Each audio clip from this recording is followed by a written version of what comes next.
Hello, pre-algebra. Mr. Lawrence here with a flip lesson, and we are going to cover something really basic that I don't know if I mentioned. I want to make sure we do before we get to the test. And then we're going to cover something that's really easy, but people get confused on. So first of all, look at these different proportions that I've written here. Here, and here. Some of these statements are true and some of them are false. Now, some of you are so smart. You can look at problem number one, like Brandon Bowler can look at that and goes, he knows that's a true statement because he can say, well, 3 times 3 is 9 and 3 times 4 is 12, so I get the same thing. And he's absolutely right. But you know, there's another way to tell because sometimes it's not so obvious, like 7 times what is 10 and a half. I know because I made up the worksheet, but some of you may not. So we're going to look at another way to tell. If it's obvious like this, Brandon is totally cool to say, yeah, I know. All right, well, let's get rid of this work. And Logan, I want you to pay attention to this, sweetie. By the way, I love having you in class, Logan. You're just a sweet girl. All right, first thing I'm going to do is I'm going to cross multiply 3 times 12, and I'm going to get 36. And I'm going to cross multiply there and get 36. Does 36 equal 36, Logan? Why, yes, it does. This proportion is a true statement. If we use this method, it works all the time. It tells us if our proportion is true, if our fractions are equal to each other. So let's come on over here and look at this one. Let me see, Mr. Said, I hope you're listening. I'm going to do 10 times 10 and 5/10, and I know from our scientific notation unit that I'm just going to move that decimal point one place to the right because I multiplied by 10. And now I'm going to do 7 times 15. Well, 7 times 5 is 35. I'm carrying the 3 in my head. 7 times 1 is 7. Plus the 3 I carried is 105. Look at that. It works, ladies and gentlemen. The amazing Michael said he has found a proportion that is the same. All right, let's go over to number 3. Number 3, I'm not sure I can do these in my head, but I'll do my best. 6 times 35. Well, 6 times 5 is 30. I'll carry the 3. 6 times 3 is 18, plus the 2, it looks like I'm going to get 210. All right, 14 times 15. I'm going to do it a little bit differently than you guys do it. I'm going to get 20. I'm going to get 4 and 5 is 9 and 2 is 11, and I'm going to carry another 1, and that's going to be 210, and look at that. It ends up being 210. So this proportion is true. Now Ariana is wondering, Mr. Lawrence, you said that there's some out here that aren't true. Well, let's watch what happens. Let's do this. This one's for you, Ariana, for asking such a great question. I'm going to cross multiply. I'm going to get 6 times 8, which is 48. I'm going to do 16 times 4. By the way, I never multiply by 4. I like to double and double again. 16 doubled is 32. 32 doubled is 64. Is that a true statement? It is not a true statement.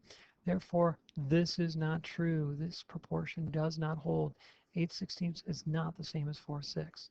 Now, I know a lot of you knew that because this simplifies to 1/2, and that simplifies to 2/3, and 1/2 is not the same as 2/3. But I'm trying to give you a tool that'll work when you can't necessarily tell, like this one. A lot of you probably right off the top of your head would guess, yeah, they're the same thing because the numerator and denominator are both 2 apart from each other. But let's cross multiply. We'll get 90. Let's multiply 7 times 12. Well, 7 times 10 is 70. 7 times 2 is 14. 70 and 14 is 84. Not true. Mr. Mustard, did you see that? It's not a true statement. So these do not equal each other. It is not proportional. All right, so one way you can tell if a proportion is a true statement, you can cross multiply. The last thing I want to talk about is profit. Let me move this out of my way. It says here Delilah bought an MP3 player on eBay for $60. She was able to sell it for $80. What was the percentage of her profit? Well, you should know her profit was 80 minus 60, or a $20 profit, right? Well, now all I have to do is I could put 20 over the original price she paid and get x over 100 and solve my proportion. I'll get 60x and I'll get 2,000. All right, I'm going to divide by 60 on both sides. And I know that those are going to cancel out. Sorry, I'm having a little trouble there. Those are going to cancel. And so I've got 60 going into 200. And 6 is going to go into 23 times. And we're going to get a 20. And then it's going to go 3 times. And then we're going to get an 18. And when we subtract, we're going to get a 20. And it's going to go 3 times. And 3 times. And 3 times on forever. But all it means is the percentage of profit was 33.3 repeating percent, or 33 1/3. See how simple that was? Now, I could have done it differently. I could have done 80 over 60 and done x over 100. I'll get the same thing. Watch, that'll end up being 8,000. This will end up being 60x. And divide by 60, divide by 60.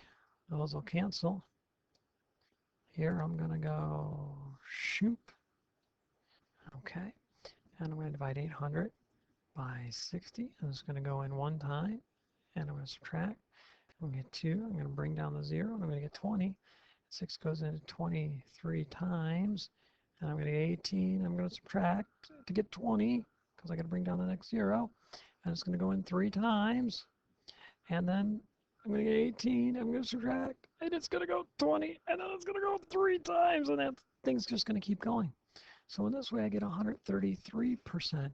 But you have to remember, I paid $60 for it, or 100%. So I need to subtract off 100 from this number, and I will end up with 33 1/3%, which is the same answer. Either way you want to do it, you'll get the right answer, 33 1/3. All right. By the way, if you want another way to think about these problems, it's just like the problems where you got a bonus on a test, or maybe you got 24 out of a possible 20 points, and your percentage comes out to be higher than 100, right? Exactly. All right, Mr. Lawrence signing off. Good night, everybody.